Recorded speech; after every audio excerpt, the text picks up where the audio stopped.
ओम श्री गणेशाय नमः। ओम वक्रतुंड महाकाय कोटि सूर्य समप्रभ निर्विघ्नं कुरु मे देव सर्वकार्येषु सर्वदा। ओम गजाननं भूतगणादिसेवितं कपित्थजम्बूफलचारुभक्षणं उमासुतं शोकविनाशकारकं नमामि विघ्नेश्वरपादपङ्कजम्। नमो देव्यै महादेव्यै शिवायै सततं नमः। नमः प्रकृत्यै भद्रायै नियताः प्रणताः स्मताम्। ॐ गणेशाम्बिकाभ्यां नमः। मंगलम भगवान विष्णु मंगलम गरुड़ध्वज मंगलम पुंडरीकाक्षो मंगलायतनो हरि। कर्पूरगौरं करुणावतारम् संसारसारं भुजगेन्द्रहारं सदा वसन्तं हृदयारविन्दे भवं भवानी सहितं नमामि। मंगलम भगवान शंभो मंगलम वृषभध्वज मंगलम पार्वतीनाथो मंगलायतनो हर। सर्वमंगलमंगल्ये शिवे सर्वार्थसाधिके शरण्यत्र्यंबके गौरी नारायणी नमोस्तुते। ओम हनुमान जनी सुनुर्वायु पुत्रो महाबलः रामेष्ठः फाल्गुन सखः पिंगाक्षो अमित विक्रमः बुद्धि कर्मणश्चैव सीताशोक विनाशनः लक्ष्मण प्राणदाता च दशग्रीवस्य दर्पाः द्वादशैतानि नामानि कपीन्द्रस्य महात्मनः। स्वापकाले प्रबोधे च यात्रा काले च य पठेत् तस्य सर्वभयं नास्ति रणे च विजयी भवेत्। नमस्तेस्तु महावीर नमस्ते वायुनंदन विलोक्य कृपया नित्यं त्राहि माम भक्तवत्सल। अनेनोपचार पूजनेन श्री मारुति नंदन हनुमान प्रियताम। जय श्री राम। आपदाम हर्तारम दातारम सर्व संपदाम लोकाभिरामं श्रीरामं भूयो भूयो नमाम्यहम्। रामाय रामभद्राय रामचंद्राय मानसे रघुनाथाय नाथाय सीताया पतये नमः। नीलांबुज श्यामल कोमलांगम सीता स्मारोपित वाम भागम पाणौ महासायक चारु चापम नमामि रामं रघुवंशनाथम। रामाय रामभद्राय रामचंद्राय वेदसे रघुनाथाय नाथाय सीताया पतये नमः। रामं रामानुजं सीतां भरतं भरतानुजं सुग्रीवं वायुसूनुं च प्रणमामि पुनः पुनः। वेद वेद्ये परे पुंसि जाते दशरथात्मजे वेदः प्राचेत सादासीत् साक्षात् रामायणात्मना। ओम अथ अयोध्या कांडे पंचषष्टितमः सर्गः। अब अयोध्या कांड के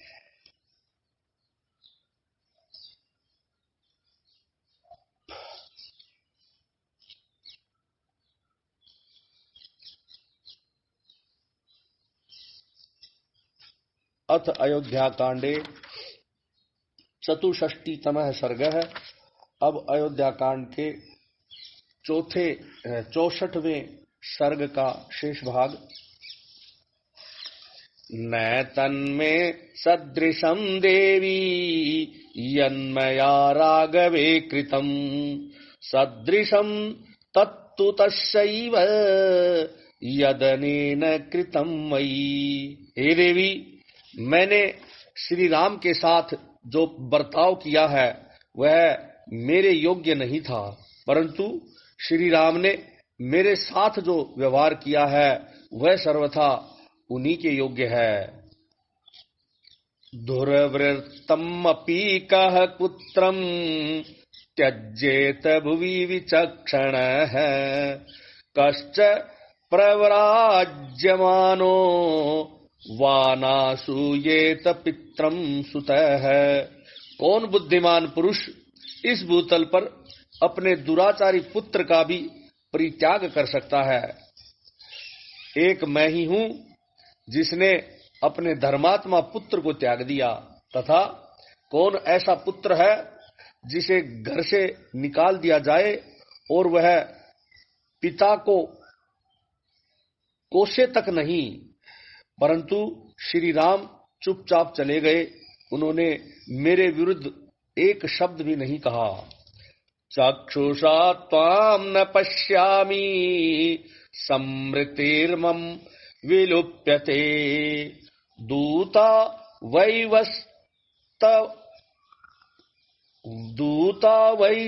वैवस्तस्यैते कौशल्ये त्वरयन्ति माम। हे कौशल्ये, अब मेरी आंखें तुम्हें नहीं देख पाती हैं, स्मरण शक्ति भी लुप्त होती जा रही है। उधर देखो, ये यमराज के दूत मुझे यहां से ले जाने के लिए उतावले हो उठे हैं। अतस्तु किम दुःखत्रम यदहम जीवित क्षये न ही पश्यामि धर्मज्ञम रामम सत्य पराक्रमम। इससे बढ़कर दुख मेरे लिए और क्या हो सकता है कि मैं प्राणांत के समय सत्य पराक्रमी धर्मज्ञ राम का दर्शन नहीं कर पा रहा हूं।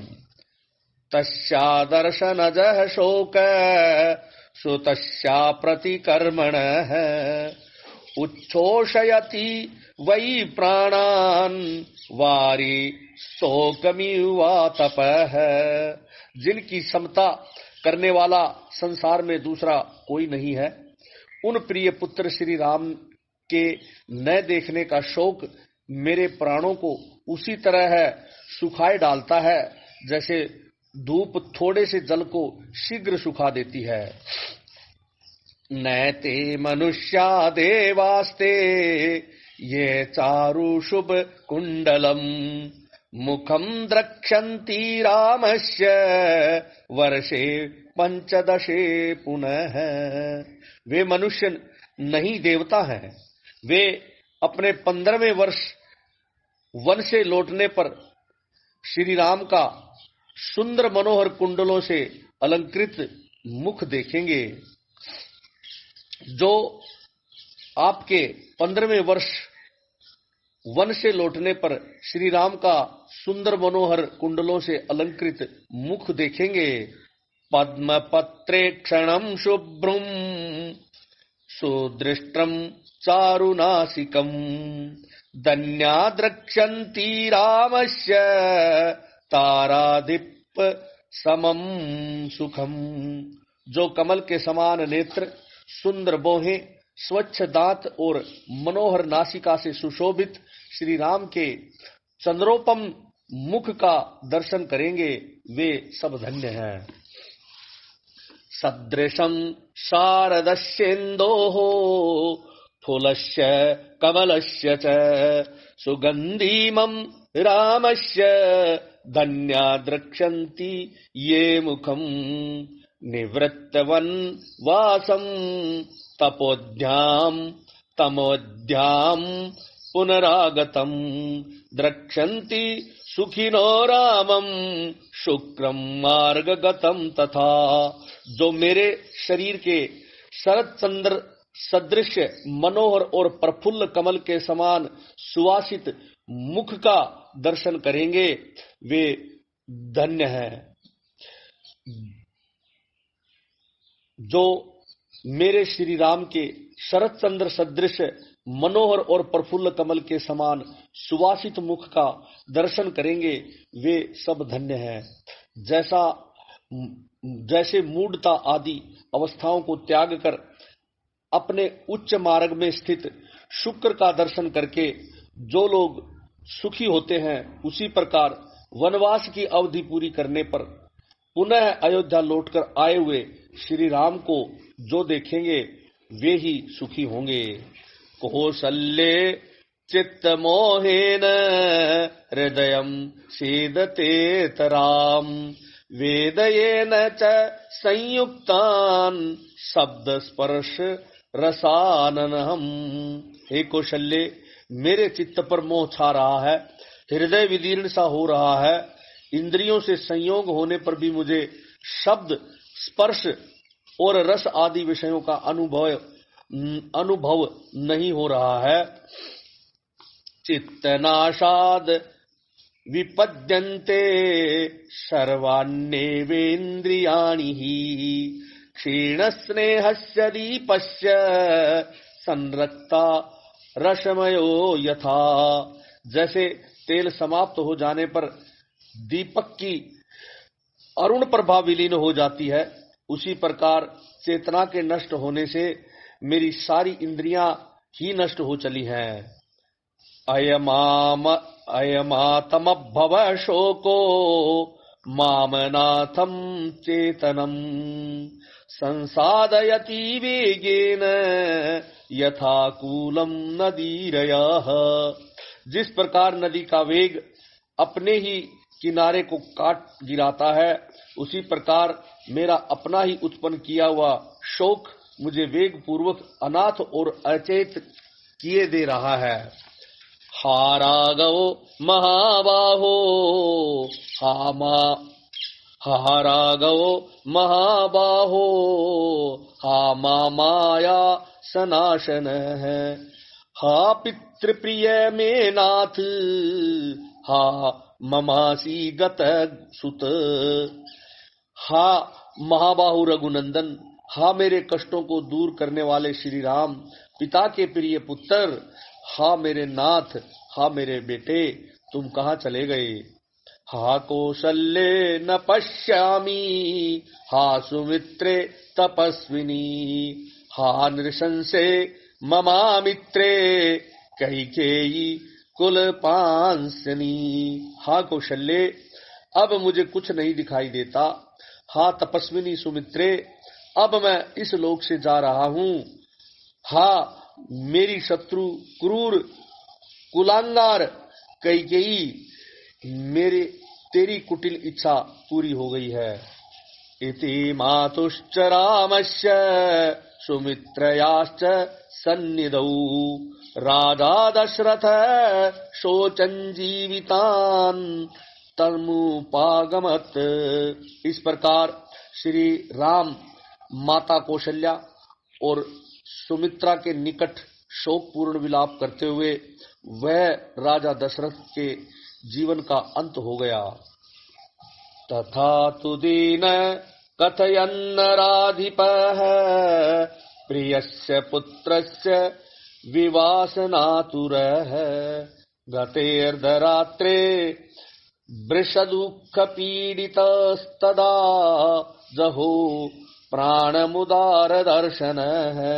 अपने प्रिय पुत्र के वनवास से शोकाकुल हुए राजा दशरथ इस प्रकार दीनता पूर्ण वचन कहते हुए आधी रात बीतते बीतते अत्यंत दुख से पीड़ित हो गए और उसी समय उन उदारदर्शी नरेश ने अपने प्राणों को त्याग दिया।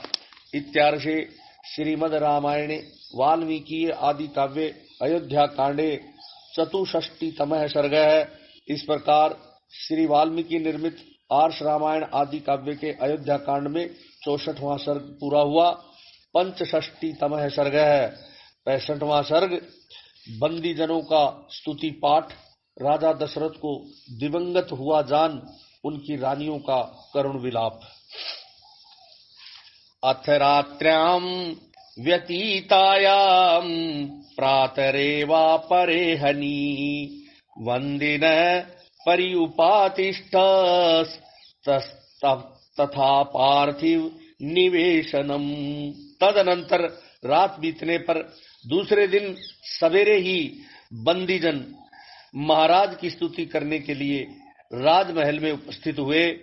सूता परम संस्कारा मागधाश्चोत्रमश्रुता गायका श्रुतिशीलाश्च निगंधत्त पृथक पृथक। व्याकरण ज्ञान से संपन्न अथवा उत्तम अलंकारों से विभूषित सूत, उत्तम रूप से वंश परंपरा का श्रवण करने वाले मागध और संगीत शास्त्र का अनुशीलन करने वाले गायक अपने अपने मार्ग के अनुसार पृथक पृथक यशोगान करते हुए वहां पर आए।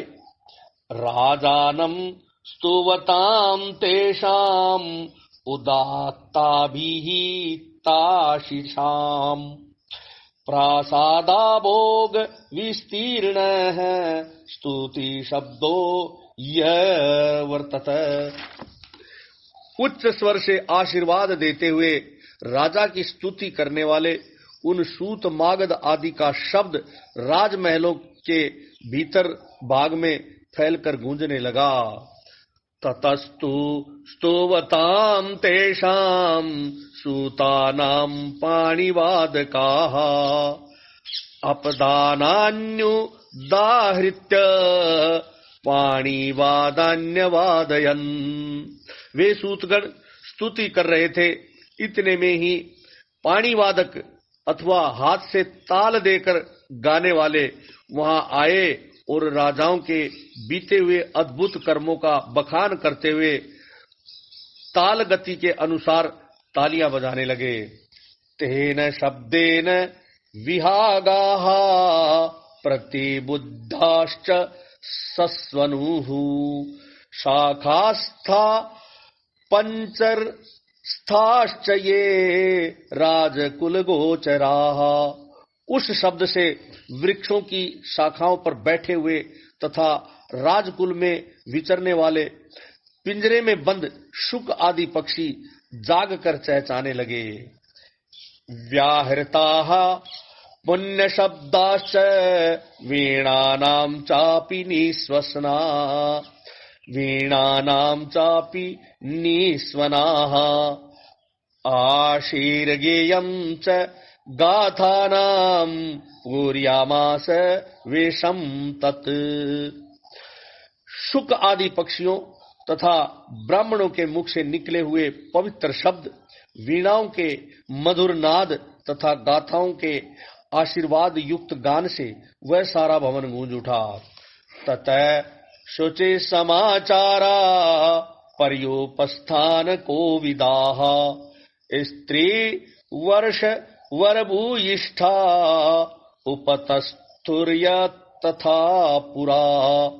तदनंतर सदाचारी तथा परिचर्या कुशल सेवक, जिनमें स्त्रियों और खोजों की संख्या अधिक थी, पहले की भांति उस दिन भी राजभवन में उपस्थित हुए।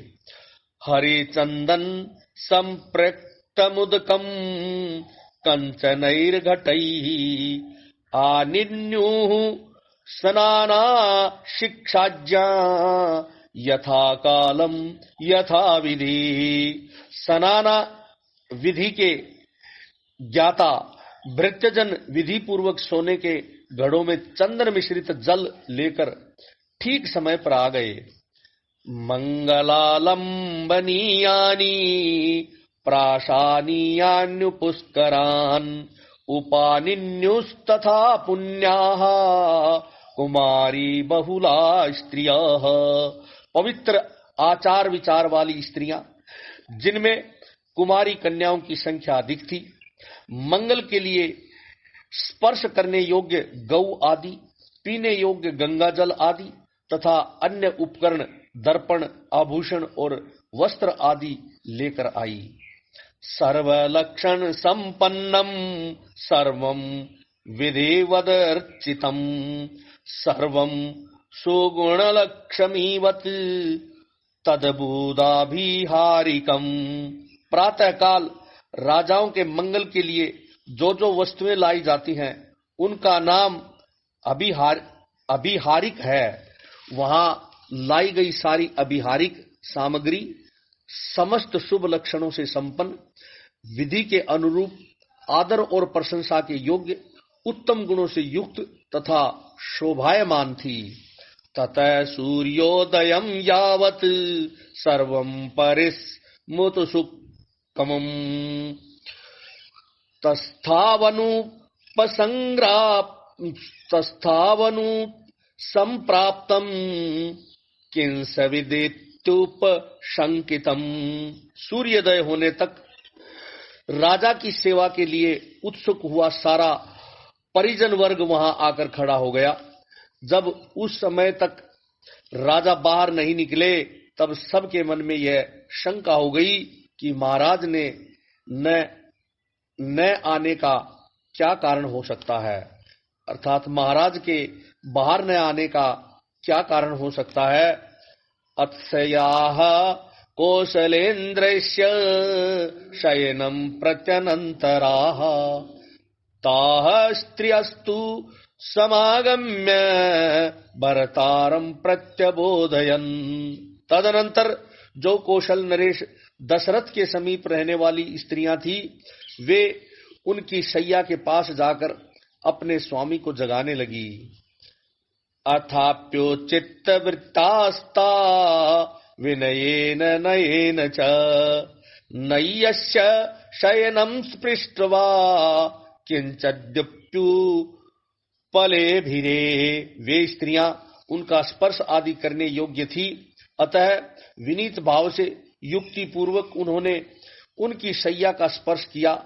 स्पर्श करके भी वे उनमें जीवन का कोई चिन्ह नहीं पा सकी।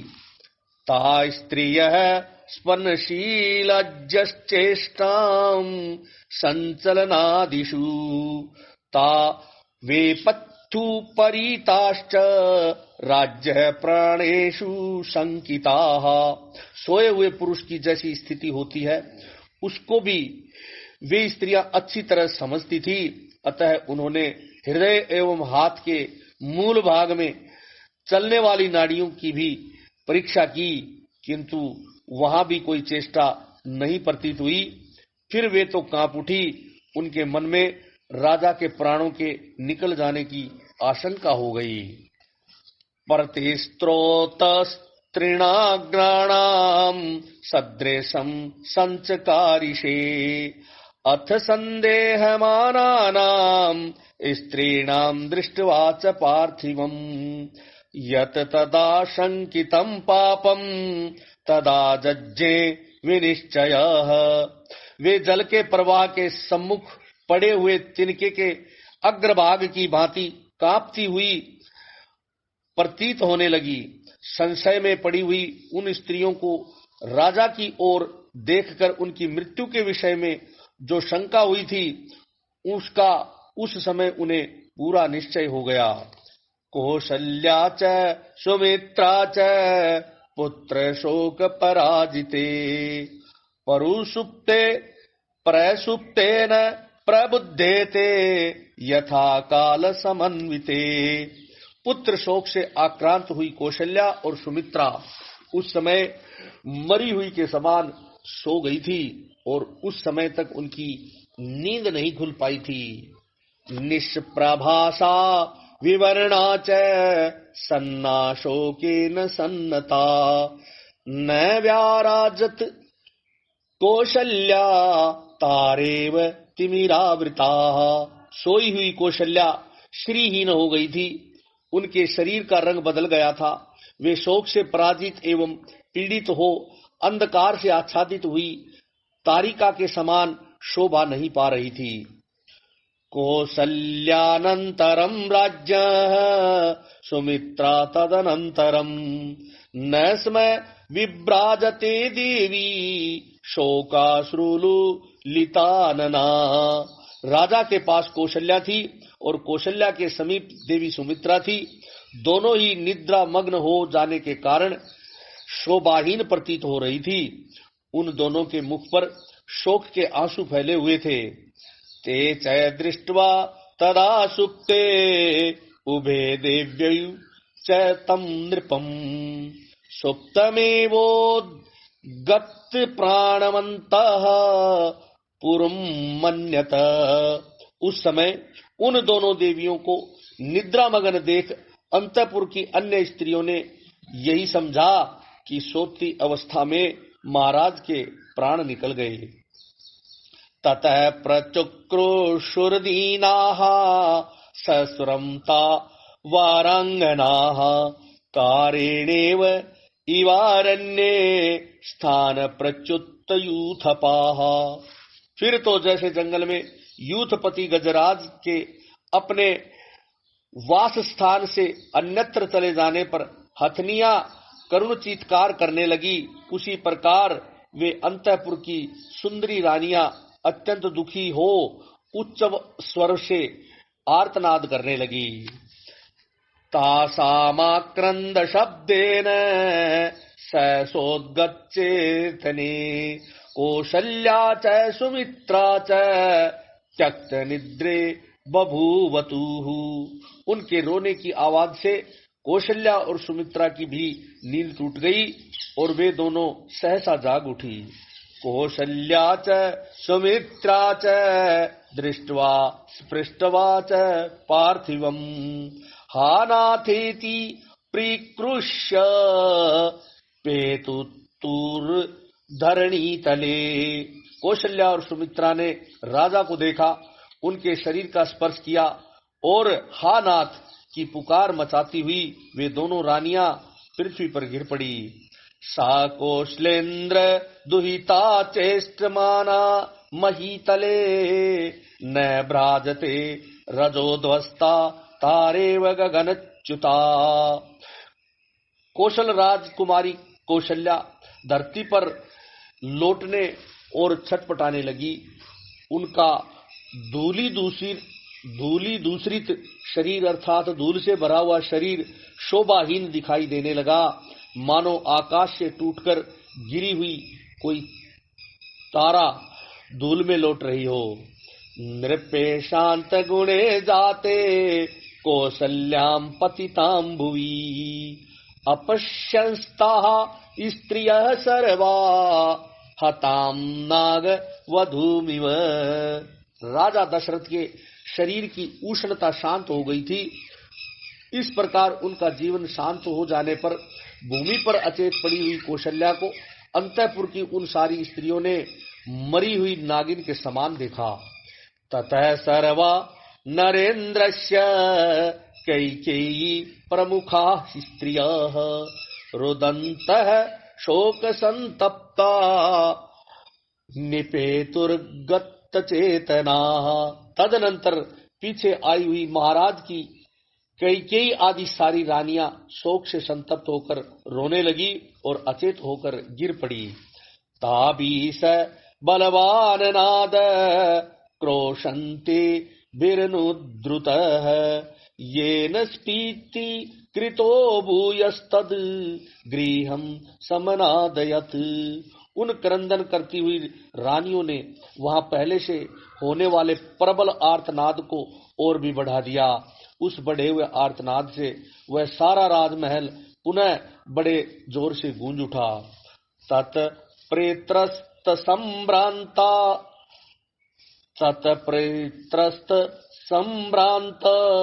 पर्योत्सुक जनाकुलम सर्वतस्तु मूलाक्रांदम परितापार्थ बांधवम सद्यो निपतितानंदम दीनम विक्लेवर्दर्शनम बभूव नरदेवस्य सद्य विष्टान्तमीयुः। काल धर्म को प्राप्त हुए राजा दशरथ का वह भवन डरे घबराए और अत्यंत उत्सुक हुए मनुष्यों से भर गया। सब और रोने चिल्लाने का भयंकर शब्द होने लगा। वहां राजा के सभी बंधु बांधव शोक संताप से पीड़ित होकर जुट गए। वह सारा भवन तत्काल आनंद शून्य हो दीन दुखी एवं व्याकुल दिखाई देने लगा।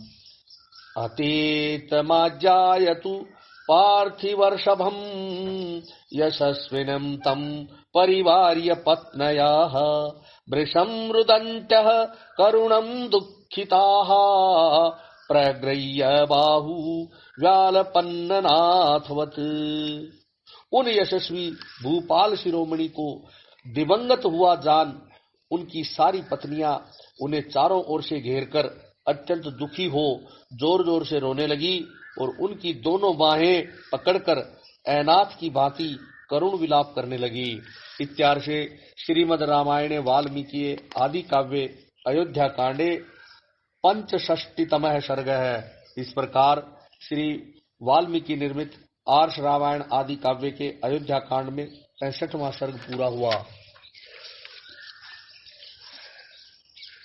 षष्टितमः सर्ग है। राजा के लिए कौशल्या का विलाप और कैकेयी की भर्त्सना, मंत्रियों का राजा के शव को तेल से भरे हुए कहाड़ में सुलाना, रानियों का विलाप, पुरी की श्रीहीनता और पुरवासियों का शोक। तमग्निमिं संशान्तमबूहीन विमवार्णवम् गतप्रभव मिवादित्यं स्वर्गस्थं प्रेक्ष भूमिपम् कौसल्या बाष्पूर्णाक्षी विवेदं शोककर्षिता उपगृह्य शिरोराज्य कैकेयीं सत्यवाहत। बुझी हुई आग, जलहीन समुद्र तथा प्रभाहीन सूर्य की भांति शोभाहीन हुए दिवंगत राजा का शव देखकर कौशल्या के नेत्रों में आंसू भर आए। वे अनेक प्रकार से शोकाकुल होकर राजा के मस्तक को गोद में ले कैकेयी से इस प्रकार बोली। सकामा भव कैकेयी भुङ्क्षव राज्यं कंटकम त्यक्तवा राजन् मेकाग्रा निरशंसे दुष्टचारिणी। हे दुराचारिणी क्रूर कैकेयी, लो तेरी कामना सफल हो गई। अब राजा को भी त्याग कर एकाग्रचित हो अपना अकंटक राज्य भोग। विहाय मा गतो रामो भरता च स्वर्गतो मम विपथे सार्थ हीनेव नाहम जीवे तुमुत्सहे। राम मुझे छोड़कर वन में चले गए और मेरे स्वामी स्वर्ग सिधार गए।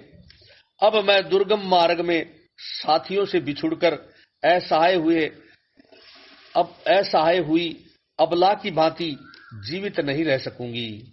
भरतारं तु परित्यज्य का स्त्री दैवत्तमात्मनः इच्छेज्जीवितुमन्यत्र कैकेय्यास्त्य अक्त धर्मणः इच्छेजीवितुमन्यत्र कैकेय्यास्त्यक्त धर्मणः।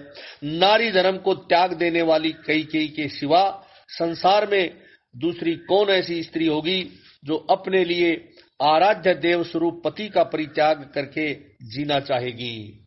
न लुब्धो बुध्यते दोषान किम पाक मिव भक्षयन् कुब्जानिमित्तं कैकेय्या राघवाणाम कुलम हतम।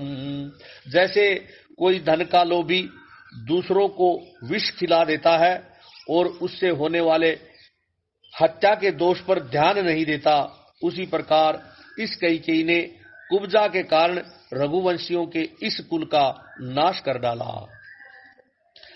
अनियोगे नियुक्तेन राज्यारामं विवासितं सभार्यं जनकः श्रुत्वा परितप्तस्यत्यहं यथा। कैकेयी ने महाराज को अयोग्य कार्य में लगाकर उनके द्वारा पत्नी सहित श्री राम को वनवास दिलवा दिया।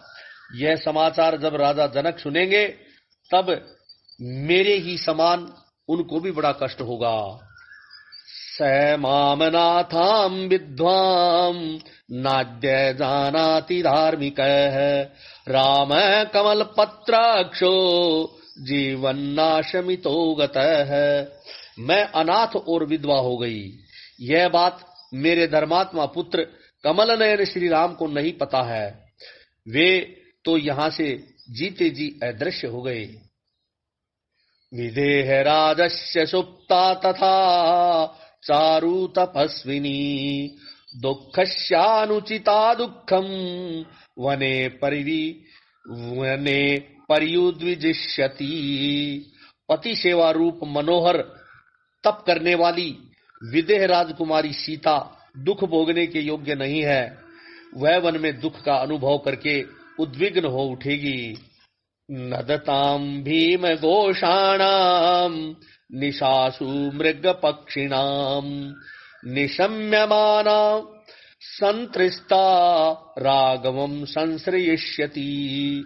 रात के समय भयानक शब्द करने वाले पशु पक्षियों की बोली सुनकर भयभीत हो सीता राम की ही शरण लेगी, उन्हीं की गोद में जाकर छुप जाएगी। वृद्धश्चैवाल्पपुत्रश्च वैदेही मनुचिन्तयन् सोऽपि शोक समाविष्टो नूनं त्यक्षति जीवितम्। जो बूढ़े हो गए हैं, कन्याएं मात्र ही जिनकी संतति है, वे राजा जनक भी सीता की ही बारंबार चिंता करते हुए शोक में डूबकर अवश्य ही अपने प्राणों का परित्याग कर देंगे।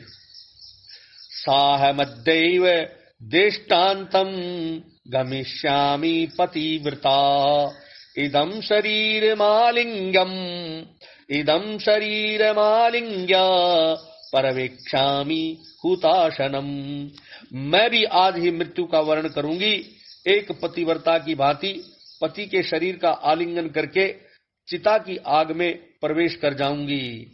ताम ततः संपरिविश्वज्य विलपन्ति तपस्विनीं व्यपन्निन्यो सो दुःखार्तां कौसल्यां व्यावहारिकाः।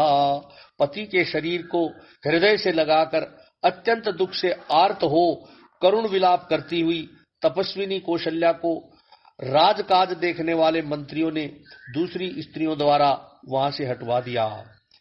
तैल द्रोण्या तदामात्या संवेश्य जगती पतिम राज्य सर्वान्यथादिष्टाश्चक्रु कर्माण्यनंतरम। फिर उन्होंने महाराज के शरीर को तेल से भरी हुई नाव में रखकर वशिष्ठ आदि की आज्ञा से अर्थात ऋषि वशिष्ठ की आज्ञा के अनुसार शव की रक्षा आदि अन्य सब राजकीय कार्यों की संभाल आरंभ कर दी। न तु संकालनम राज्यो विना पुत्रेण मंत्रिणः सर्वज्ञः कर्तुमीशुस्ते ततो रक्षन्ति भूमिपम्। वे सर्वज्ञ मंत्री पुत्र के बिना राजा का दाह संस्कार न कर सके, इसलिए उनके शव की रक्षा करने लगे। तैलद्रोण्याम शायितम तम सचिवैस्तु नराधिपम हा मृत्यो अम्यति जात्वा स्त्रियस्ता पर्यदेवयन। जब मंत्रियों ने राजा के शव को तैल की नाव में सुलवाया तब यह जानकर सारी रानियां हाय यह महाराज परलोकवासी हो गए ऐसा कहती हुई पुनः विलाप करने लगी। बहुनुच्छित कृपणा नेत्र परशस्त्र नैरमुखैः रुदत्यः शोक संतप्ता कृपणम पर्यदेवयन्। उनके मुख पर नेत्रों से आंसुओं की झरने झर रहे थे। वे अपनी भुजाओं को ऊपर उठाकर दीन भाव से रोने और शोक संतप्त हो दयनीय विलाप करने लगी। हा महाराज रामेण सततम प्रियवादिना विहीना सत्यसंदेन किमर्थम विजहासिन। वे सब बोली, हाँ महाराज, हम सत्य प्रतिज्ञ एवं सदा प्रिय बोलने वाले अपने पुत्र श्री राम से तो बिछुड़ ही गई थी, अब आप भी क्यों हमारा परित्याग करके गए। कैकेय्या दुष्ट भावाया राघवेण विवर्जिता, कथम संपत्न्य वतश्याम समीपे विधवा वयम। श्री राम से बिछुड़कर हम सब विधवाएं इस दुष्ट विचार वाली सोत कैकेयी के समीप कैसे रहेंगी। सही नाथ चस्माकम, सही नाथ सचास्माकम, तव च प्रभु रात्मवान, वनम रामो गत श्रीमान विहाय नृपति श्रियम। जो हमारे और आपके भी रक्षक और प्रभु थे, वे मनस्वी श्री रामचंद्र लक्ष्मी जी को छोड़कर, राजलक्ष्मी को छोड़कर वन को चले गए। त्वया तेन च वीरेण विना व्यसन मोहिताः, कथम वयम निवतश्याम कैकेय्या च विदूषिताः। वीरवर श्री राम और आपके भी न रहने से हमारे ऊपर बड़ा भारी संकट आ गया है, जिससे हम मोहित हो रही हैं। अब सोत कैकेयी के द्वारा तिरस्कृत हो हम यहाँ कैसे रह सकेंगी। यया च राजा रामश्च लक्ष्मणश्च महाबलः, सीतया स संत्यक्ताः सह कमन्यम न हास्यति। जिसने राजा का तथा सीता सहित श्री राम और महाबली लक्ष्मण का भी परित्याग कर दिया, वह दूसरे किसका त्याग नहीं कर सकेगी। जय श्री राम।